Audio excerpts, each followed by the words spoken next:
Class 12th में जो आपका ऑप्टिकल आइसोमर्स होता है, ये पूरा ऑप्टिकल आइसोमरिज्म का टॉपिक आज हम क्लियर करने वाले हैं विद आपको मैं एनसीईआरटी हाइलाइट्स के साथ दिखाने वाली हूँ कि भाई एनसीईआरटी में क्या गिवन है, और अगर कुछ एक्स्ट्रा भी गिवन है तो वो भी मैं अपने नोट्स के थ्रू आपको समझाने वाली हूँ। यानी कि ये वीडियो इनफ होगी अगर आपको ऑप्टिकल एक्टिविटी पूरी समझनी है, ऑप्टिकल आइसोमरिज्म क्या होता है पूरी समझनी है, तो this video is enough for you. चलिए शुरू करते हैं अपना। ये ऑप्टिकल आइसोमर्स होते क्या है बिल्कुल डिटेल में समझेंगे, यानी इस वीडियो को देखने के बाद आपको और कोई डाउट नहीं बचेगा।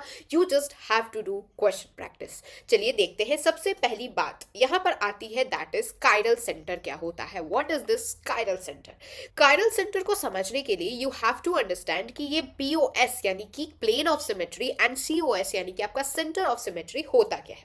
चलिए समझाती हूँ। सबसे पहली बात, सिमेट्री में एक होता है आपका पीओएस यानी कि प्लेन ऑफ सिमेट्री, यानी अगर कोई शेप गिवन है तो उसको, जैसे आप बचपन में पढ़ते होंगे, प्लेन ऑफ सिमेट्री यानी ऐसी लाइन जिसके इस तरफ भी इक्वल हो और इस तरफ भी इक्वल हो। यानी अगर हम लोग ट्राइंगल को इस तरीके से कट करते हैं तो ये वाला पार्ट और ये वाला पार्ट इक्वल हो जाएगा, यानी ये वाली जो लाइन है ये इसकी प्लेन ऑफ सिमेट्री है। अब सेंटर ऑफ सिमेट्री का मतलब क्या हुआ कि ऐसी जगह कोई एक ऐसा सेंटर का पॉइंट, जिस पॉइंट से अगर हम लोग इधर जा रहे हैं तो कुछ मिल रहा है, तो सेम डिस्टेंस पे इधर जा रहे हैं तो भी मुझे कुछ मिल रहा है, वही सेम चीज, उस पॉइंट को क्या बोलते हैं हम लोग? सेंटर ऑफ सिमेट्री बोलते हैं। जैसे कि मान लीजिए ये सेंटर है, इसको जूम करके मैं दिखाती हूँ। देखिए ध्यान से देखिएगा, अगर हम लोग इसके सेंटर पे देखते हैं तो सेंटर से अगर हम लोग इतनी दूरी पे जा रहे हैं तो हमें कुछ ए चीज मिल रही है। तो अगर सेम सेंटर से हम लोग इस दूरी पे जाएंगे तो भी हमें कुछ ए चीज ही मिल रही है। अब मान लीजिए हम लोग इसी सेंटर से इतनी दूरी पे जा रहे हैं और अगर उसी सेम से उतनी दूरी पे जा रहे हैं तो दोनों जगह तो सेम चीज ही हमें मिल रही है। अब मान लीजिए मैं इसी सेंटर से इतनी दूरी पे गई तो मुझे कुछ सी चीज मिली, तो अगर मैं इसी दूरी पे फिर यहाँ जाती हूँ तो यहाँ भी मुझे कुछ सी चीज मिल रही है। यानी दिस पॉइंट, ये जो आप पॉइंट देख रहे हैं जहां से इधर उधर जाने पे सेम चीजें मिल रही हैं, वो क्या हो गया? आपका सीओएस। इसके पास सेंटर ऑफ सिमेट्री है। ये समझ आ गया? तो ये हो गया आपका सेंटर ऑफ सिमेट्री। अब देखिए पीओएस जो होता है आपका प्लेन ऑफ सिमेट्री, ये बहुत सारे हो सकते हैं। जैसे इस वाले शेप के लिए आपका पीओएस कैसे होगा? एक इधर से भी पीओएस हो सकता है, यहां से भी अगर देखेंगे तो इक्वल इक्वल कटेगा। अगर हम लोग ऐसे काटेंगे तो भी देखिए ये वाला और ये वाला इक्वल इक्वल कटेगा। अगर मान लीजिए हम लोग ऐसे कट करते हैं तो भी ये वाला इक्वल इक्वल कटेगा। तो there are different plane of symmetry. एक शेप की बहुत सारी प्लेन ऑफ सिमेट्री हो सकती है। ओके, अब आप बोलेंगे कि ये कहाँ जियोमेट्री में फंस गए हम लोग तो केमिस्ट्री पढ़ने आए थे। तो इजीली वे में बोलूं तो हमने शेप्स के थ्रू डिफरेंट हमने सिमेट्रीज सीखे। अगर आपको मॉलिक्यूल्स में दे देगा तो भी कोई इशू नहीं है। जैसे मान लीजिए आपको कुछ इस तरीके का मॉलिक्यूल दे दिया, then you can find out कि इसका क्या पीओएस है, यानी प्लेन ऑफ सिमेट्री है कि नहीं है। प्लेन ऑफ सिमेट्री का मतलब हम लोग इस तरीके से कट करें कि ऊपर नीचे या फिर दायां बायां इक्वल हो। तो देखिए अगर हम लोग ऐसे कट करेंगे तो भाई इधर तो क्लोरीन मिलेगा, इधर ब्रोमीन मिलेगा, यानी ये तो प्लेन ऑफ सिमेट्री नहीं है।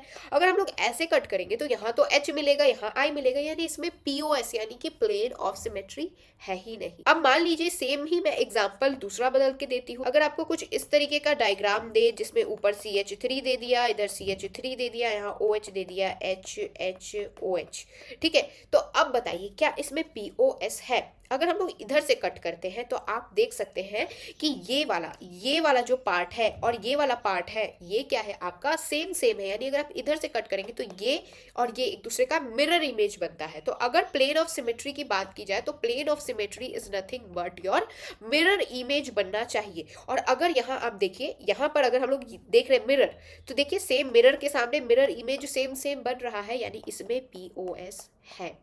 अब जब हम लोग मॉलिक्यूल्स का देखते हैं ना, तो देखिए जैसे मैंने यहाँ शेप का आपको बताया था, शेप में मैंने आपको बताया था कि आप ऐसे भी कट कर सकते हैं, ऐसे भी कट कर सकते हैं, ऐसे भी कट कर सकते हैं, ऐसे भी कट कर सकते हैं। मगर यहाँ पर जब आप मॉलिक्यूल्स की बात करते हैं तो सिर्फ और सिर्फ आपको इस तरीके से ही कटिंग लगानी रहती है। ऐसे कटिंग लगा के आपको नहीं देखना है कि क्या इधर इधर इक्वल है कि नहीं। ऑलवेज कट लाइक दिस, आपको हॉरिजॉन्टल कटिंग करनी होती है। चलिए पीओएस यानी प्लेन ऑफ सिमेट्री तो हमने इजिली समझ लिया। अब सीओएस यानी सेंटर सेंटर ऑफ सिमेट्री क्या है इसको एक बार मैं फिर से आसानी से समझा देना चाहती हूँ। अब देखिए सीओएस को समझने के लिए कुछ नहीं है यहाँ पर, जैसे कि सेंटर ऑफ सिमेट्री देखना है, यानी ऐसा पॉइंट जिस पॉइंट से अगर इधर जाए तो जो चीज मिले, अगर हम लोग उतनी ही दूर इधर जाए तो वही सेम चीज मिलनी चाहिए, वैसा पॉइंट ढूंढना है। ठीक है, अगर इस वाले आप देखेंगे कंपाउंड में, मान लीजिए आपने लिया ये वाला पॉइंट, इसमें बोला कि जब हम लोग इतनी दूर पे इधर जा रहे हैं तो हमें एच मिल जा रहा है, और सेम दूरी पे जब हम लोग इधर आ रहे हैं तो फिर से हमें एच मिल जा रहा है, यानी ये तो सेंटर ऑफ सिमेट्री है। ऐसे कैसे? देखिए फिर आप बोलेंगे नहीं नहीं, देखिए इतनी दूर पे इधर जाने पे हमें क्लोरीन मिल जा रहा है, सेम दूरी हम लोग इधर तय करेंगे तो हमें अगेन क्लोरीन मिलेगा, ये वाला पॉइंट तो सेंटर ऑफ सिमेट्री ही है। मगर the correct answer is no, this is not COS, because अगर आप देखेंगे तो अगर हम लोग इस पॉइंट से, दिस पॉइंट से अगर हम लोग ऊपर जाएंगे तो हमें कुछ मिल रहा है, मगर सेम पॉइंट से अगर हम लोग उतनी ही दूर नीचे आते हैं, अरे यार मिट कैसे जाता है, देखिए इतनी दूर जाने पे हमें कुछ मिला, अरे कुछ मिला, तो नाउ इसके उतनी दूर नीचे आने पे हमें कुछ मिला, नथिंग, यानी कुछ नहीं है, यानी कि यहाँ COS है ही नहीं। वही सेम अगर हम लोग इस वाले में देखेंगे तो अगर हम लोग इसको सेंटर लेते हैं, COS सेंटर ऑफ सिमेट्री, तो अगर इससे इतनी दूर जाते हैं तो H मिल रहा है, इससे सेम दूरी आते हैं तो अगेन H मिल रहा है, इससे इधर आते हैं तो क्लोरीन मिल रहा है, और उतनी ही सेम दूरी जाते हैं तो अगेन क्लोरीन मिल रहा है। हम लोग इस पॉइंट से अगर इतनी दूरी तय करते हैं तो ये मिल रहा है, तो सेम दूरी तय करने पे भी हमें ये मिल रहा है। अगर इस पॉइंट से इतनी दूरी तय करने पे ये मिल रहा है तो सेम दूरी तय करने पे इस तरफ ये मिल रहा है, यानी कि ये वाला पॉइंट आपका COS है। अब तो COS और POS का कंसेप्ट आपको कंप्लीटली समझ आ जाना चाहिए। तो इसका मतलब ऑड मेंबर का रिंग आप कभी भी देखें तो उसमें COS कभी होता ही नहीं है। आप ये देखिए ऑड मेंबर का रिंग था, यहाँ देखिए 1 2 3 ऑड मेंबर रिंग था, यहाँ क्या है 1 2 3 4 यानी इवन मेंबर का रिंग है, तो इसमें COS है, लेकिन इसमें ऑड वाले में COS कभी नहीं होता है, ये याद रखिए। तो हमने सिमेट्री में प्लेन ऑफ सिमेट्री और सेंटर ऑफ सिमेट्री क्लियर कर ली है। अब आते हैं हम लोग वापस से, ये कायरल ए कायरल क्या था, वहां से तो शुरू करिए। तो ये कायरल ए कायरल क्या होता है, देखिए अगर किसी मॉलिक्यूल में प्लेन ऑफ सिमेट्री होती है या सेंटर ऑफ सिमेट्री दोनों है तो वो क्या होता है, ए कायरल मॉलिक्यूल होता है। अगर किसी मॉलिक्यूल में POS या COS में से कोई एक भी है, या तो COS है या तो POS भी है, तो वो टोटली ए कायरल ही होता है। और कायरल कब होता है मॉलिक्यूल, जब उसमें POS और COS नहीं हो।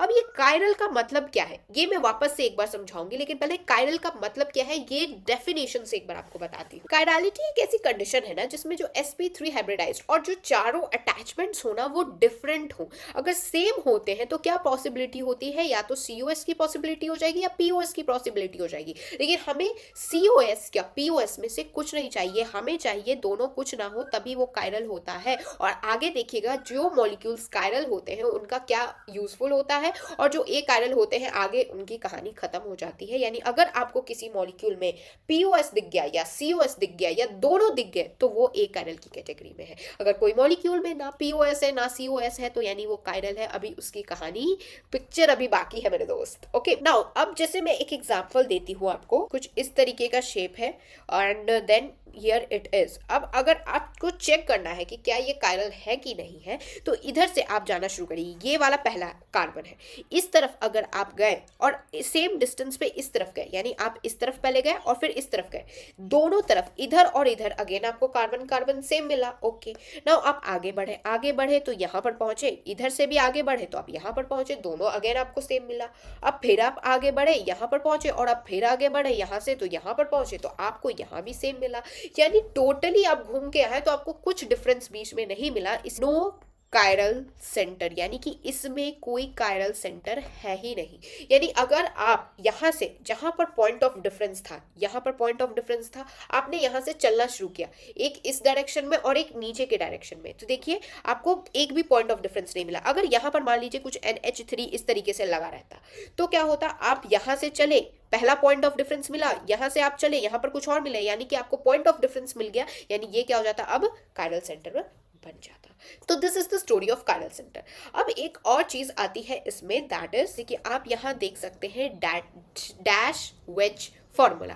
डैश विच फॉर्मूला में ना कुछ नहीं है, जैसे कि हम इसको क्या कर रहे हैं ना 3D रिप्रेजेंटेशन कर रहे हैं। What is this 3D representation? अब मेरी बात को बस ध्यान से विजुअलाइज करिएगा।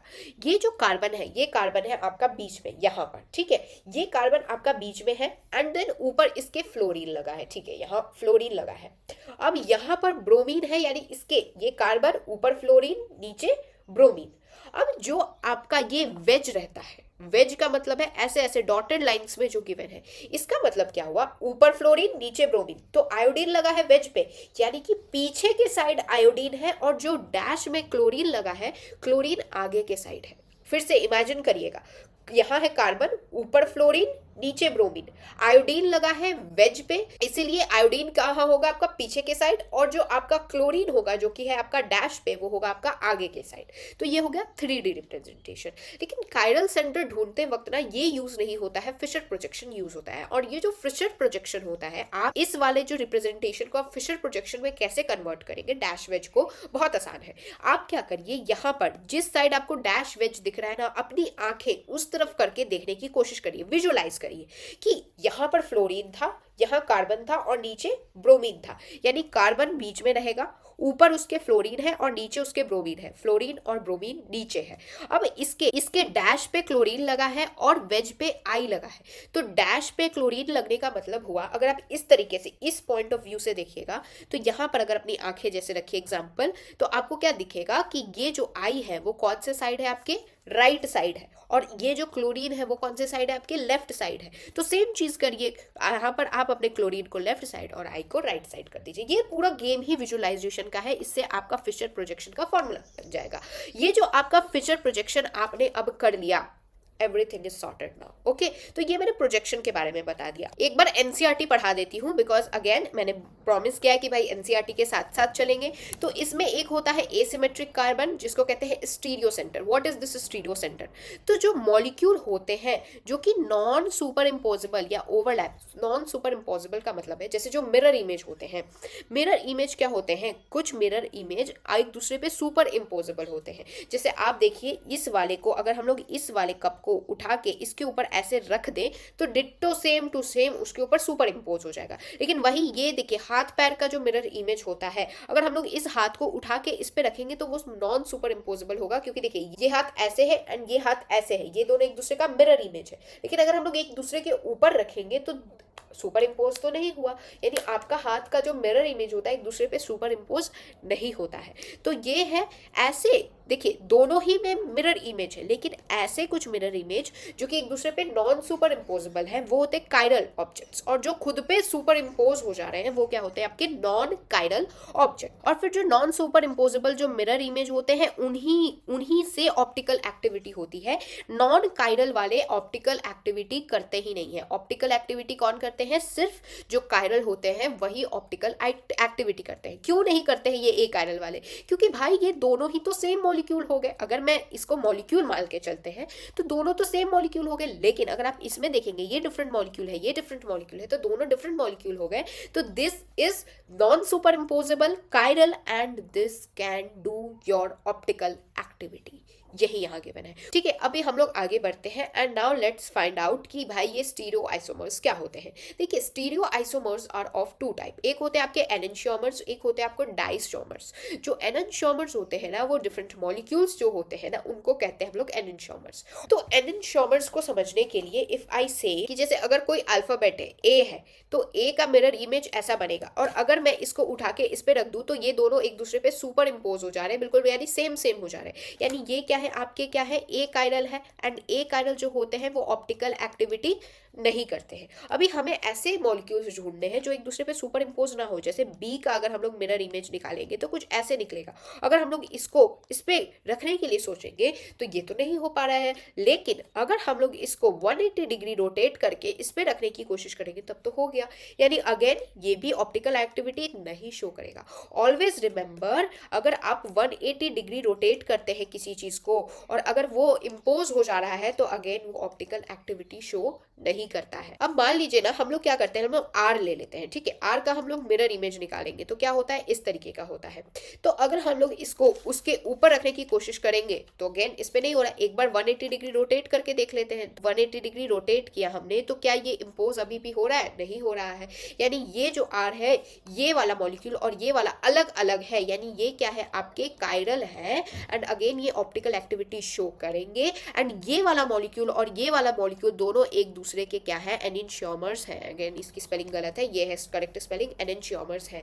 यानी कि वैसे दो मॉलिक्यूल्स जो एक दूसरे को नॉन सुपर इम्पोजेबल हो, वो क्या होते हैं, ऑप्टिकली एक्टिव होते हैं, एंड एक दूसरे के वो एनेंशियोमर्स कहलाते हैं। यानी कि जो दो डिफरेंट मॉलिक्यूल होते हैं वही आपके एनेंशियोमर्स होते हैं। तो अगर मैं सिंपल लैंग्वेज में बोलूँ ना, तो अगर कोई चीज सुपर इम्पोज एक दूसरे पे हो जा रही है, यानी कि अपने ही मिरर इमेज पे सुपर इम्पोज हो जा रही है, तो वो आपकी नॉन कायरल है। एंड इवेंचुअली अगर उसका मिरर इमेज, ये मिरर इमेज है एंड ये है, इसको 180 डिग्री भी रोटेट करने पे अगर वो नहीं सुपर इम्पोज हो रहा है तो वो आपके ए कायरल है, वो दोनों मॉलिक्यूल्स एनेंशियोमर्स हैं। तो डायशोमर्स में क्या है कि if you see here cis trans वाला यहाँ पर चीज आता है। अगर आपने मेरी आइसोमरिज्म वाली वीडियो देखी होगी, नहीं देखी है, आई बटन पे लिंक दे दूंगी, उसमें मैंने सिस ट्रांस बताया है। तो देखिए यहाँ पर CH3 है, यहाँ CH3 है, दोनों जो है वो ये वाला अगर कार्बन आप देखेंगे तो दोनों जो कार्बन के ऊपर के साइड है, दोनों के दोनों CH3। अब वही अब इस वाले केस में देखिए, अगर हम लोग इस कार्बन के रिस्पेक्ट में देखेंगे तो एक ऊपर के साइड है, एक नीचे के साइड है, यानी ये क्या हो गया आपका ट्रांस हो गया, और ये क्या हो गया आपका सिस फॉर्म हो गया, और ये दोनों एक दूसरे के क्या हो गए, डाइस्टीरियोमर्स हो गए। पिछले 15 मिनट लगा के I have build up a very good base for you people. अभी आगे यहाँ से मेन स्टोरी शुरू होती है भाई, ये ऑप्टिकली एक्टिव क्या होता है, डेक्स्ट्रोरोटेटरी क्या होता है, लिवियो रोटेटरी क्या होता है, ऑप्टिकल आइसोमरिज्म क्या होता है, कैसे होते हैं आइसोमर्स, ऑप्टिकल जो आइसोमर्स होते हैं वो कैसे होते हैं। यानी कि हम लोग अभी देखिए, मैं एनसीईआरटी हाईलाइट भी आपको दिखा चुकी हूँ कि अभी जो डिस्कस करेंगे, this paragraph we are going to discuss. And moreover अभी जो आपने पिछला जितना भी पढ़ा है ये सब याद रखिएगा, बिकॉज यही अभी आपको आगे काम भी आने वाला है। तो चलिए शुरू करते हैं। आपका सबसे पहले ये ऑप्टिकल एक्टिविटी होती क्या है देखिए, अब बहुत ही आसानी से समझ जाएंगे। ये हमने एक लिया लाइट सोर्स। अब जब कोई लाइट सोर्स होती है ना, तो उसमें से जो रेज निकलती है, मान लीजिए कि ये मैं लेती हूँ, ये कोई सोर्स है लाइट का, तो लाइट के सोर्स में से जो रेज निकलेगी, वो रेज कैसे निकलेगी, यहाँ से भी निकलेगी, यहाँ से भी निकलेगी, यहाँ से भी, यहाँ से भी, यहाँ से भी, यहाँ से भी, सब जगह से लाइट निकलेगी। अब हम क्या करेंगे, ये जो डिफरेंट रेज है, ये एक रे इस तरफ जा रही है, दूसरी रे इस तरफ जा रही है, तीसरी रे इस तरफ जा रही है, चौथी रे इस तरफ जा रही है, हम क्या करेंगे, सारी रेज को पकड़ के एक डायरेक्शन में भेजेंगे, यानी सिर्फ इस डायरेक्शन में भेजेंगे। तो ये क्या, किसके हेल्प से, हमने एक पोलराइजर लगा दिया। हमने आगे क्या किया, अभी तो मेरे पास कुछ है नहीं, मान लीजिए हमने आगे ऐसे पोलराइजर लगा दिया, तो क्या हुआ, यहाँ से जो रेज निकली, जो इधर उधर फैल के निकल रही थी, उसने क्या किया, पोलराइजर की हेल्प से ये जो डिफरेंट रेज जा रही थी, इसने एक जगह उसको कर दिया और एक ही डायरेक्शन में अब वो रेज जाएंगे। ठीक है, तो अब डायग्राम से देख लीजिए, रेज जो है वो चारों दिशाओं में बिल्कुल ऐसे फैली फैली सी जा रही थी। तो हमने क्या किया, बीच में लगाया क्या, पोलराइजर, और पोलराइजर लगाने के बाद आपका जो रे है वो सिर्फ एक डायरेक्शन, सिंगल डायरेक्शन, ये जो सारी फैली फैली सी रेज थी वो एक डायरेक्शन में हो गई। अब ये जो एक डायरेक्शन वाला रे है, हम क्या करेंगे, इसको पास करेंगे सैंपल से।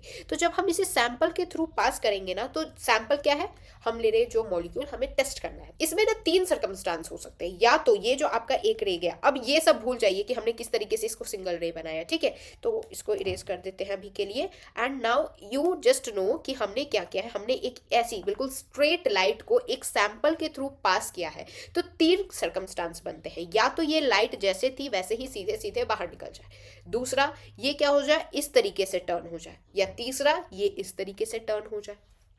ये हुए 3 सर्कमस्टांस। अगर ये बिल्कुल सीधे सीधे निकल गई है तो जो अंदर का सैंपल है वो क्या है आपका, ऑप्टिकली इनएक्टिव है, ऑप्टिकली इनएक्टिव अंदर का जो है सैंपल है। अगर ये मुड़ी तुड़ी है, यानी टेढ़ा मेढ़ा हुई है, यानी कि ये क्या है, ऑप्टिकली एक्टिव सैंपल है। अब अगर आपने देखा कि ये किस तरफ मुड़ी है, लेफ्ट के साइड मुड़ी है, तो वो क्या होता है आपका, कहलाता है levorotatory, that is denoted by negative sign. और अगर कोई चीज राइट के साइड मुड़ी है, यानी पॉजिटिव उसका डिविएशन हुआ है, क्लॉकवाइज रोटेशन हुआ है, तो उसको क्या बोलते हैं, डेक्स्ट्रो रोटेटरी बोलते हैं। तो अगेन ऑप्टिकली एक्टिविटी में हमने क्या देखा, कि अगर कोई लाइट जो है प्लेन पोलराइज्ड लाइट अगर सीधे सीधे निकल गई तो यानी अंदर का सैंपल जो है वो ऑप्टिकली इनएक्टिव है। अगर वो मुड़ी तुड़ी है तो ऑप्टिकली एक्टिव है। अब क्या वो लेफ्ट मुड़ी या राइट मुड़ी उस पे डिपेंड करता है। अगर ये लेफ्ट मुड़ी है तो लेफ्ट का ऐसे याद रखिए, लेफ्ट मुड़ी है यानी लीवियो रोटेटरी, लेफ्ट यानी कि नेगेटिव डायरेक्शन में यानी एंटी क्लॉकवाइज मुड़ी है। वही अगर डेक्स्ट्रो रोटेटरी की बात की जाए तो उसमें क्या होता है, पॉजिटिव मुड़ी होती है यानी क्लॉकवाइज डायरेक्शन में अगर मुड़ा हुआ, इस तरीके से अगर मुड़ा हो तो वो क्या होती है, अंदर का सैंपल आपका डेक्स्ट्रो रोटेटरी होता है। अब इसमें ये एक स्पेसिफिक रोटेशन का ये फॉर्मूला है, दैट इज यहाँ जो थीटा है, थीटा का मतलब है आपका रोटेशन जो ऑब्जर्व हुआ है, एल का मतलब है आपने ट्यूब का लेंथ कितना लिया है, और सी का मतलब है जो आपने सैंपल लिया है ना, सैंपल का एक कांस्टेंट होता है दैट इज सी। अब व्हाट इज एनेंशियोमर्स, अब वापस से याद करिए, एनेंशियोमर्स जो अलग अलग मॉलिक्यूल्स होते हैं। तो अगर आप किसी एनेंशियोमर को, अगर आप दो एनेंशियोमर लेंगे, ये दूसरा एनेंशियोमर है, ये दूसरा एनेंशियोमर है, तो ये वाला एनेंशियोमर जो होता है वो अगर प्लस 45 डिग्री रोटेट कर रहा है तो ये वाला जो एनेंशियोमर रहेगा वो उसका माइनस 45 डिग्री रोटेट करेगा। यानी जो दो एनेंशियोमर्स होते हैं वो एक दूसरे के इक्वल एंड ऑपोजिट रोटेशन करते हैं। देखिए इक्वल एंड ऑपोजिट यानी प्लस और माइनस का फर्क होता है, ये होते हैं एनेंशियोमर्स की प्रॉपर्टी होती है। तो यही यहाँ पर भी लिखा हुआ है आपकी एनसीईआरटी में। तो आप तो समझ ही गए, negative, levo rotatory, dextro rotatory, positive, right मतलब डेक्स्ट्रो रोटेटरी में क्लॉकवाइज रोटेट होता है। ऑप्टिकली एक्टिव वो होते हैं या तो वो डेक्स्ट्रो रोटेटरी शो करे या लीवियो रोटेटरी शो करे, और यही होता है आपका ऑप्टिकल आइसोमेरिज्म का टॉपिक। ठीक है, अब हम लोग आगे बात करते हैं आपके रेसिमिक मिक्सचर के बारे में। ये रेसिमिक मिक्सचर क्या होता है, अगर हम लोग दो एनेंशियोमर्स को ऐसे देखिए, रेसिमिक मिक्सचर एक पूरा हम लोग क्या बनाना है, पूरा रस बना देना है। तो हम क्या करेंगे ना, अगर हम लोग दो एनेंशियोमर्स को, मान लीजिए जैसे मैंने अभी आपको बताया कि दोनों जो एनेंशियोमर होते हैं वो इक्वल एंड अपोजिट डायरेक्शन में प्लेन पोलराइज्ड लाइट को रोटेट करते हैं। ठीक है, तो अगर हम लोग दो एनेंशियोमर्स को एक ही मिक्सचर में डालेंगे, वैसे मिक्सचर को कहते हैं रेसिमिक मिक्सचर। इसमें क्या होता है, अगर आप प्लेन पोलराइज्ड लाइट को इसके अंदर से पास कराते हैं तो ये वाला क्या है, अगर प्लस 45 डिग्री से उसको रोटेट कर रहा है, यानी कि ये कुछ इस तरीके से रोटेट हो गया आपका प्लेन पोलराइज्ड लाइट, तो ये आपका माइनस 45 डिग्री से उसको वापस से सीधा कर देगा। यानी ये वाली जो लाइन आपकी रोटेट हुई थी वो क्या हो जाएगी, वापस से सीधी हो जाएगी, और एंड ऑफ द डे आपको सीधा ही मिलने वाली है प्रोडक्ट। तो आपको लगेगा कि यहाँ से हमने जब भेजा तो बिल्कुल सीधे सीधे लाइट आ गई, मतलब कि कुछ डिविएशन तो हुआ नहीं, यानी अंदर की चीजें ऑप्टिकली एक्टिव है नहीं, मगर एक्चुअली में this is the concept of racemic mixture. ठीक है, तो ये आपको रेसिमिक मिक्सचर समझ आ गया है। ये रेसिमाइजेशन क्या होता है, जहां पर क्या होता है, और जीरो ऑप्टिकल रोटेशन आपको देखने को मिलता है। क्यों, क्योंकि एक दूसरे को ये लोग, एक करता है 45 पे रोटेट तो दूसरा वाला आपके उसको वापस से सीधा कर देता है, तो वापस से आपको सीधा ही लाइट ही दिख जाएगी। तो this is the concept of racemic mixture. अब देखिए ऑप्टिकल एक्टिविटी की ना कुछ कंडीशंस हैं, जैसे अगर एक कार्बन प्रेजेंट हो या फिर more than one carbon present हो। तो देखिए अगर एक कार्बन प्रेजेंट होता है तो ये हमेशा ही आपका ऑप्टिकल आइसोमरिज्म शो करता है एक कार्बन प्रेजेंट होने पे। लेकिन अगर more than one carbon present होता है तो इसमें तीन सर्कमस्टांस होते हैं। एक होता है एसाइक्लिक हो, या तो ये साइक्लिक हो, ऑड हो, और या हो सकता है साइक्लिक इवन हो। साइक्लिक का मतलब है कि इस तरीके से अगर क्लोज्ड चेन बना है और इसमें 1 2 3 4 5 6 कार्बन, यानी कि 6 है, यानी इवन, यानी ये साइक्लिक है, इवन है। अब इसमें क्या ऑप्टिकल आइसोमरिज्म शो होगा, ऑप्टिकल एक्टिविटी शो होगी कि नहीं होगी वो। तो देखिए एक कार्बन प्रेजेंट होने पे ऑलवेज ऑप्टिकल एक्टिव होता है अगर एक कार्बन कोई चीज प्रेजेंट है। तो अगर more than one carbon present हो तो डिपेंड्स कि क्या वो साइक्लिक है या फिर एसाइक्लिक है। अगर पीओएस प्रेजेंट हो तो ये ऑप्टिकली इनएक्टिव हो जाता है, और अगर ये यहाँ पीओएस प्रेजेंट ना हो तो ये ऑप्टिकली एक्टिव हो जाता है। ओके, नाउ बात करते हैं आपके साइक्लिक ऑड की। साइक्लिक ऑड में अगर पीओएस प्रेजेंट हो तो ऑप्टिकली इनएक्टिव होता है, अगर पीओएस प्रेजेंट ना हो तो ये ऑप्टिकली एक्टिव हो जाता है। अगर साइक्लिक इवन की बात की जाए तो साइक्लिक इवन में कुछ नहीं है। इसमें देखिए तो साइक्लिक इवन में एक बार पीओएस चेक करिए, एक बार सीओएस चेक करिए। अगर पीओएस या सीओएस में से कोई एक भी है तो वो ऑप्टिकली इनएक्टिव है। साइक्लिक किसी इवन वाले को ऑप्टिकली एक्टिव होने के लिए ना तो उसके पास पीओएस होना चाहिए ना उसके पास सीओएस होना चाहिए, तभी वो ऑप्टिकली एक्टिव होता है। अगर पीओएस या सीओएस में से कोई एक भी हो जाए तो साइक्लिक इवन में वो ऑप्टिकली इनएक्टिव बन जाता है। तो this is how you can find कि क्या वो कंपाउंड ऑप्टिकली एक्टिव है या नहीं। अब बात करते हैं भाई ये RS नॉमेनक्लेचर क्या होता है। वेरी इजी, देखिए आपको जाननी पड़ेगी priority order. What is this priority order? तो RS नॉमेनक्लेचर के लिए ना सबसे पहले आपको प्रायोरिटी ऑर्डर देखनी रहेगी, यानी कि आपको प्रायोरिटी किसको देनी है। प्रायोरिटी ऑर्डर में सबसे पहले आपको देखना है जिसका एटॉमिक नंबर ज्यादा रहेगा उसको सबसे ज्यादा प्रायोरिटी मिलेगी, जिसकी एटॉमिक नंबर कम रहेगा उसको कम प्रायोरिटी मिलेगी। नेक्स्ट आता है आपका, अगर आप देखिए यहाँ पर पहले में ही दोनों का सेम सेम हो तो हम क्या करेंगे, उसके नेक्स्ट वाले पे जाएंगे और नेक्स्ट वाले से फिर कंपैरिजन करेंगे। तो इस तरीके से होता है। आप देखिएगा, देखिए पीएच का सबसे ज्यादा प्रायोरिटी आपको देनी है ट्रिपल बॉन्ड का, देन डबल बॉन्ड का, एंड देन सिंगल बॉन्ड का। देन जो भी आइसोटोप्स में क्या होता है, आइसोटोप में जिसका हायर मास रहेगा उस वाले आइसोटोप को आप ज्यादा प्रायोरिटी देंगे। फिर लोन पेयर को सबसे कम लीस्ट प्रायोरिटी किसको मिलती है, लोन पेयर को मिलती है। तो बस इतना याद हो गया। आपको क्या करना है, एटॉमिक नंबर चेक करना है। अगर एटॉमिक नंबर जिसका ज्यादा है उसको ज्यादा प्रायोरिटी देनी है। अगर आपको दोनों में ही सेम मिल गया तो नेक्स्ट वाले को फिर आप चेक करेंगे। फिर नेक्स्ट यहाँ पर आपको क्या है, आपका पीएच का सबसे ज्यादा प्रायोरिटी होता है, देन ट्रिपल बॉन्ड, फिर double bond, and then single bond. चलिए अब इसमें क्या होता है RS नॉमेनक्लेचर में, देखिए एक होता है ना कि कुछ भी आपको इस तरीके का मान लीजिए कंपाउंड दे दिया, अब आप इसकी प्रायोरिटी ऑर्डर लिखिए, यानी कि कौन सबसे आगे आएगा कौन पीछे आएगा। तो ये है, मान लीजिए हमने क्या किया, सबसे लीस्ट प्रायोरिटी पे हमें दिख रहा है कि हमारा जो हाइड्रोजन है वो सबसे लीस्ट प्रायोरिटी पे है। तो इसमें सबसे हाईएस्ट प्रायोरिटी पे आपका ब्रोमीन है। तो ये first priority, second priority, third priority, 1 2 3 ऐसे घूमेगा। तो यहाँ पर क्या हो गया, आपने एंटी क्लॉकवाइज घुमाया। लीस्ट प्रायोरिटी ग्रुप आपका वर्टिकल लाइन पे है। अगर मान लीजिए यही चीज सेम चीज लीस्ट प्रायोरिटी इसमें क्या है, हॉरिजॉन्टल लाइन पे है, तो ये अलग केस हो गया। यहाँ पर क्या है, आपके वर्टिकल लाइन पे लीस्ट प्रायोरिटी ग्रुप है, घूम रहा है एंटी क्लॉकवाइज। तो आप क्या करेंगे, एंटी क्लॉकवाइज घूम रहा है, वर्टिकल पे लीस्ट प्रायोरिटी ग्रुप है, तो ये क्या हो गया आपका S नॉमेनक्लेचर का हो गया। अगर वही क्लॉकवाइज घूमता मान लीजिए इस तरीके से, तो क्या होता है आपका R नॉमेनक्लेचर हो जाता। अगर यहाँ पर देखिए जैसे आपका जो लीस्ट प्रायोरिटी ग्रुप है वो किस पे है, आपके यहाँ पर हॉरिजॉन्टल लाइन पे लाई कर रहा है। तो जब हॉरिजॉन्टल पे लीस्ट प्रायोरिटी ग्रुप लाई कर रहा है तो अगर क्लॉकवाइज घूम रहा है, क्लॉकवाइज का मतलब ऐसे, तो क्या होता है S होता है नॉमेनक्लेचर। अगर एंटी क्लॉकवाइज घूमता तो वो क्या होता आपका हॉरिजॉन्टल पे, तब R होता। तो यहाँ पर किस बात पे हम लोग R और S नॉमेनक्लेचर कर रहे हैं, सबसे पहले हम लोग प्रायोरिटी लिस्ट निकाल रहे हैं जिसमें से 1 2 3 नंबरिंग कर दे रहे हैं। मान लीजिए मैं भूल गई क्या था, 1 2 3 मान लीजिए ऐसे नंबरिंग कर रहे हैं, तो इस तरीके से 1 2 3 ऐसे जा रहे हैं। तो ये क्या हो गया आपका क्लॉकवाइज डायरेक्शन हो गया। और जब क्लॉकवाइज डायरेक्शन हो रहेगा, लीस्ट प्रायोरिटी ग्रुप वर्टिकल पे लग रखा है, तो वर्टिकल पे अगर क्लॉकवाइज होता है तो R होता है। तो ये बस एग्जांपल है, ये मत बोलेगा तो ये R नॉमेनक्लेचर का थोड़ी, ये एक्चुअली में S नॉमेनक्लेचर का है। ठीक है, तो R और S नॉमेनक्लेचर आपको समझ आ गया। अब अगर एक ही कायरल सेंटर है और मॉलिक्यूल 1 जो है उसमें R नॉमेनक्लेचर शो हो रहा है और मॉलिक्यूलर 2 में जो है वो S नॉमेनक्लेचर शो हो रहा है, तो रिलेशन क्या होगा, तो रिलेशन में ये दोनों एक दूसरे के एनेंशियोमर्स लगेंगे।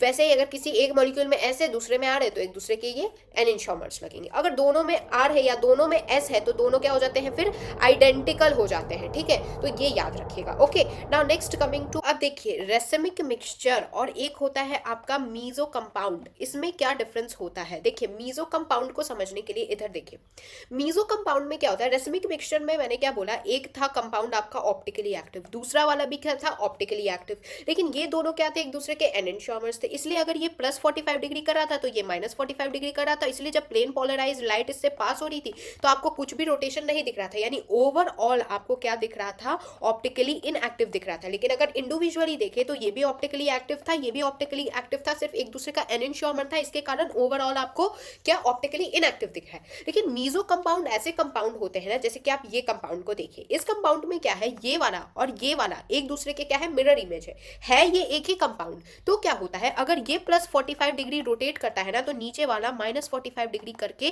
क्या कर देता है, प्लेन पोलराइज लाइट को वापस से बिल्कुल सीधे सीधे ही निकाल देता है। तो इसमें क्या हो रहा है, इसमें अंदर की चीजें खुद ही कंपाउंड ही खुद ही ऑप्टिकली, ये एक कायरल हो गया, ऑप्टिकली इनएक्टिव हो गया, इसलिए मीसो कंपाउंड हो गया। यहाँ पर क्या होता है, equal and opposite optical rotation होता है। तो मीसो और आपके रेसिमिक मिक्सचर में क्या डिफरेंस है, तो रेसिमिक मिक्सचर में दोनों कंपाउंड इंडिविजुअली तो ऑप्टिकली एक्टिव थे, लेकिन साथ होने पे ओवरऑल मतलब कि ओवरऑल आपको क्या ऑप्टिकली इनएक्टिव दिख रहा है। लेकिन मीजो कंपाउंड में क्या होता है कि एक ही कंपाउंड होता है और इसमें का एक पार्ट होता है आपका, एक पार्ट जो होता है वो +45 डिग्री का अगर रोटेट करा तो दूसरा वाला -45 डिग्री करके ये क्या ओवरऑल ही ये क्या है, खुद ओवरऑल ही ये ऑप्टिकली इनएक्टिव है, तो ये याद रखिएगा। तो इसी में एक टर्म आता है आपका रेजोल्यूशन। ठीक है, रेजोल्यूशन क्या होता है, अगर हम लोग रेसिमिक मिक्सचर में से अगर एक ऑप्टिकली एक्टिव जो आपका एनेंशियोमर है उसको निकाल दे तो ओवरऑल फिर से आपको ऑप्टिकली एक्टिव चीजें दिखने लगेंगी। तो रेजोल्यूशन क्या होता है, यही एनेंशियोमर को निकालने के प्रोसेस को रेजोल्यूशन कहते हैं। ठीक है, नाउ मीजो कंपाउंड को एक बार यहाँ मैं फिर से समझा देती हूँ। जैसे आप ये देखिए, दो कायरल सेंटर है, यहाँ पर हमने क्या लगाया, मिरर इमेज लगाया, तो ये वाला और नीचे वाला एक दूसरे का मिरर इमेज है, इसलिए टोटली ये मीजो कंपाउंड है। या फिर ये भी एक मीजो कंपाउंड हो सकता है। जैसे आप यहाँ देखिए, ये हमने लगाया लाइन, तो इसके ऊपर ये और ये एक दूसरे का क्या है, मिरर इमेज है। तो अगर आप ऊपर देखेंगे तो अगर आप इसको इस तरीके से नेमिंग वगैरह करते हैं ना, तो ये ऊपर वाला आर नॉमेनक्लेचर का आएगा और नीचे वाला एस नॉमेनक्लेचर का आएगा। तो अगर ऊपर वाला आर का आ रहा है, नीचे वाला एस का आ रहा है, तो टोटली वो मीजो कंपाउंड होता है। अगर ऐसा होता कि ऊपर वाला भी आर नीचे वाला भी आर, तब ये मीजो कंपाउंड नहीं होता। लेकिन अगर ऐसा होता कि ऊपर वाला भी एस नीचे वाला भी एस, तब भी ये मीजो कंपाउंड नहीं होता। लेकिन अगर ऐसा होता ऊपर वाला एस नीचे वाला आर, या फिर ऊपर वाला आर और नीचे वाला एस, तब क्या होता है, ये मीजो कंपाउंड बन जाता है, जो कि ओवरऑल खुद ब खुद ही ऑप्टिकली इनएक्टिव होता है। मीजो कंपाउंड समझ आ गया। अब हम शुरू करेंगे आपका डी और एल कॉन्फ़िगरेशन। अब यहाँ पर बहुत बच्चे कंफ्यूज करते हैं, दे थिंक कि ये स्मॉल डी और स्मॉल एल, यानी स्मॉल डी का मतलब होता है ये डेक्स्ट्रो रोटेटरी वाला और स्मॉल एल का मतलब होता है लीवियो रोटेटरी वाला। तो बहुत बच्चों को ऐसा लगता है कि ये डी और एल कॉन्फ़िगरेशन यही होता है। नो, डी और एल कॉन्फ़िगरेशन कुछ और है, और ये स्मॉल डी और स्मॉल एल का मतलब डेक्स्ट्रो रोटेटरी और लीवो रोटेटरी होता है। ये समझ आ गया। तो इसमें क्या होता है, जैसे हम लोग कार्बोहाइड्रेट का एग्जाम्पल लेते हैं, तो कार्बोहाइड्रेट में क्या होता है ना, कुछ इस तरीके से होता है, CH2OH and then H and OH। तो इसमें क्या होता है ना, हम देखते हैं OH की पोजीशन, हम देखते हैं OH की पोजीशन। अगर OH की पोजीशन सेकंड लास्ट कार्बन पे, ये वाला OH नहीं देखेंगे, सेकंड लास्ट कार्बन वाला जो OH का पोजीशन है, अगर OH का पोजीशन क्या है, लेफ्ट के साइड है, तो वो क्या हो जाता है, L कॉन्फ़िगरेशन हो जाता है। अगर राइट के साइड होता है तो आपका D कॉन्फ़िगरेशन कहलाता है। तो देखिए यहाँ पर OH जो है सेकंड लास्ट कार्बन पे, वो किस तरफ है, आपका राइट के साइड है, यानी ये क्या हो गया, आपका D कॉन्फ़िगरेशन कहला गया। अगर सेम OH अगर इधर होता तो क्या हो जाता, आपका L कॉन्फ़िगरेशन होता। तो ये कार्बोहाइड्रेट वगैरह में देखा जाता है। नेक्स्ट बात करते हैं हम लोग अमाइनो एसिड की। अमाइनो एसिड के केस में, जैसे कार्बोहाइड्रेट के केस में हम लोग OH देख रहे थे कि लेफ्ट में है कि राइट में है, अमाइनो एसिड में हम लोग क्या देखते हैं, दैट इज NH2 को देखते हैं। अगर NH2 राइट साइड में रहता है तो क्या हो जाता है, वो D कॉन्फ़िगरेशन हो जाता है। अगर वो लेफ्ट साइड में रहता है तो वो क्या हो जाता है, आपका L कॉन्फ़िगरेशन हो जाता है। अगेन आपको सेकेंड लास्ट कार्बन पे ही चेक करना रहता है। जैसे एग्जांपल दे देती हूँ, COOH then CH2OH and then NH2। तो इसमें अगर आप ध्यान देंगे तो आपका जो NH2 है वो सेकेंड लास्ट कार्बन पे चेक करेंगे तो वो क्या है, आपका राइट के साइड है, राइट के साइड है, यानी कि ये क्या है, आपका D कॉन्फ़िगरेशन का टोटल आपका अमाइनो एसिड है। तो ये हो गया अमाइनो एसिड में आप NH2 को देखेंगे, क्या वो लेफ्ट के साइड है कि राइट के साइड। फिर एक केस आता है इरिथ्रियो और एक होता है आपका थ्रियो। अब व्हाट इज दिस, तो इसमें क्या होता है, अगर हम लोग CH3 ले, H ले, H ले, OH ले, OH ले एंड हियर कम्स CH3। तो देखिए सेम ग्रुप, अगर सेम ग्रुप एक ही साइड रहता है तो इस वाले केस को क्या बोलते हैं हम लोग, इरिथ्रियो वाला केस बोलते हैं। और अगर सेम ग्रुप अलग अलग साइड है, यानी इस साइड एक इस साइड है और एक इस साइड है, तो उस केस को क्या बोलते हैं, थ्रियो वाला केस बोलते हैं। ये समझ आ गया। तो बस यही था आपका ये वाला केस। अब हम जानेंगे कि हम लोग कितने ऑप्टिकल आइसोमर्स हैं, ये कैसे फॉर्मूला से फाइंड आउट करेंगे। अब हम आ चुके हैं अपने सबसे लास्ट टॉपिक, दैट इज आपके ऑप्टिकल आइसोमर्स कितने हैं, ये कैसे फाइंड आउट करेंगे। तो अनसिमेट्रिकल के केस में n होता है आपका number of chiral center, number of meso compound आप ढूंढिए उसके अंदर, अगर नहीं है तो 0 लेके चलेंगे। नंबर ऑफ एनेंशियोमर कितने आ जाएंगे, 2 का पावर n हो जाएगा। n क्या है आपका, नंबर ऑफ कायरल सेंटर है। अब आप क्या करेंगे, कितने नंबर ऑफ मीजो कंपाउंड है प्लस कर दीजिए कितने नंबर ऑफ आपके एनेंशियोमर आया है इस वाले फॉर्मूला से, वो होंगे आपके कितने ऑप्टिकल आइसोमर होंगे उस कंपाउंड के, अगर वो अनसिमेट्रिकल का केस बता रही हूँ। फिर नंबर ऑफ रेसिमिक मिक्सचर के लिए कुछ नहीं करना है, जितने नंबर ऑफ आपके एनेंशियोमर, ये 2n जो आया ना, जितने नंबर ऑफ एनेंशियोमर है ना, डिवाइडेड बाय 2 कर देंगे तो आपको मिल जाएगा कितने नंबर ऑफ रेसिमिक मिक्सचर है उस कंपाउंड में। फिर बात करते हैं सिमेट्रिकल के केस में, अगर इवन कायरल सेंटर होता है, एक होता है ऑड कायरल सेंटर। इवन के केस में अगर कायरल सेंटर n लेके चलते हैं, एनेंशियोमर का फॉर्मूला होता है 2n माइनस में 1, मीजो कंपाउंड का फॉर्मूला होता है 2n/2 माइनस में 1, और यहाँ पर ऑप्टिकल आइसोमर्स का फॉर्मूला होता है ये वाला, रेसिमिक मिक्सचर के लिए नंबर ऑफ जितने एनेंशियोमर आएंगे उसको डिवाइडेड बाय 2 कर देंगे। वही अगर ऑड कायरल सेंटर होता है तो क्या करते हैं, ऑड कायरल सेंटर में भी ये नंबर ऑफ कायरल सेंटर को हम लोग एन से डिनोट करते हैं। एनेंटियोमर के लिए हम लोग ये वाला फॉर्मूला यूज करेंगे।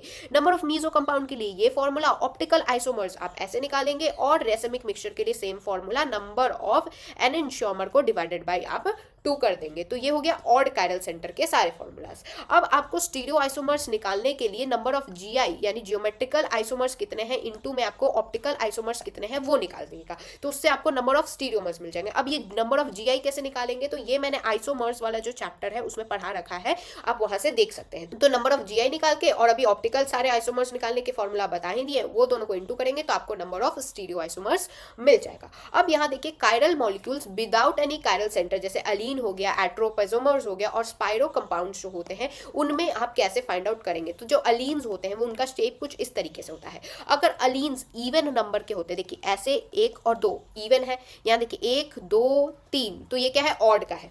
ऑड क्या हो जाता है आपका, प्लेनर हो जाता है, इसलिए ऑप्टिकली इनएक्टिव हो जाता है। लेकिन ये जो इवन नंबर वाले होते हैं ये नॉन प्लेनर होते हैं, ऑप्टिकली एक्टिव होते हैं। अब what is this planar non planar, ध्यान से सुनिए क्या होता है। ये वाला एक इस प्लेन में होता है, तो अगला वाला जो होता है ना ऐसे 3D इमेजिन करिएगा, एस प्लेन में होता है, तो ये क्या हो गया आपका ओवरऑल नॉन प्लेनर हो जाता है, इसलिए ऑप्टिकली एक्टिव होता है। वही ये ऑड वाले के केस में अगर आप देखेंगे तो पहला वाला ऐसा होता है, दूसरा वाला ना ऐसा हो जाता है, और फिर तीसरा वाला वापस से ऐसे हो जाता है, तो ये क्या हो गया, ओवरऑल प्लेनर बन जाता है, इसलिए ऑप्टिकली इनएक्टिव हो जाता है। ये चेक कर लिया आपने। उसके बाद चेक करिए कि जो यहाँ जो कनेक्शंस लगे रहेंगे, अगर कनेक्शन जो है इस तरीके से सेम यहाँ दिख गया तो आप क्या करेंगे, ओवरऑल ये ऑप्टिकली इनएक्टिव हो जाता है। लेकिन अगर वही ये कनेक्शन देखिए ऐसे ऐसे सेम हो सकता है, लेकिन ये और ये दोनों नहीं सेम हो सकते, या ये सेम नहीं हो सकता है, अगर ऐसा है तो फिर ये ऑप्टिकली एक्टिव होता है। इस तरीके से आप अलीन्स के केस में चेक करते हैं। अगर आप एट्रोपाइजोमर्स में देखेंगे, what is this atropisomers, very fancy name, this is actually benzene ring को अगर सिंगल बॉन्ड से कनेक्ट किया जाता है ना तो उसको कहते हैं। देखिए ये एक आपका बेंजीन रिंग था, ये दूसरा बेंजीन रिंग था, दोनों को एक सिंगल बॉन्ड से कनेक्ट किया हुआ है, तो ये टोटल में क्या है, एट्रोपाइजोमर्स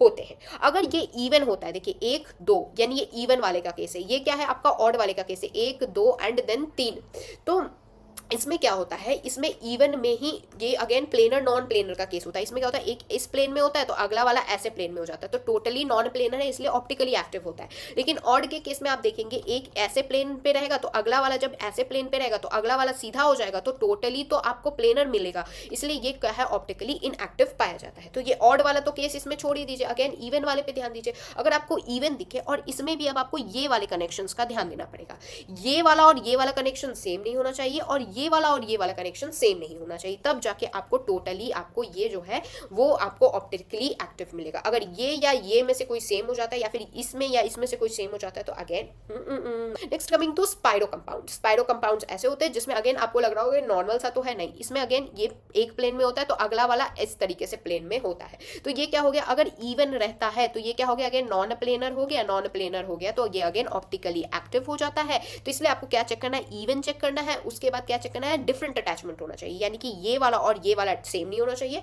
और ये वाला सेम नहीं होना चाहिए। ऑड का तो केस ही हटा दीजिए, क्योंकि ऑड में अगेन फिर से समझा देती हूँ, प्लेनर होता है, अगले वाले में क्या हो जाता है, नॉन प्लेनर बन जाता है, लेकिन अगले के आने से अगेन प्लेनर बन जाता है, तो ओवरऑल ये ऑप्टिकली इनएक्टिव बन जाता है। ऑप्टिकली एक्टिव बनने के लिए तीनों ही केस में इवन होना चाहिए, ऊपर से जो अटैचमेंट्स होने चाहिए वो डिफरेंट होना चाहिए, ये वाला और ये वाला डिफरेंट होना चाहिए। ये दोनों सेम भी हो सकते हैं, लेकिन ये और ये डिफरेंट होना चाहिए, ये और ये डिफरेंट होना चाहिए। वैसे ही इसके भी केस में ये और ये सेम हो सकते हैं, लेकिन ये और ये डिफरेंट होना चाहिए। ठीक है, तो ये हो गया आपका सारा, मैंने ऑप्टिकल आइसोमर खत्म करा दिया है। I hope you guys understood.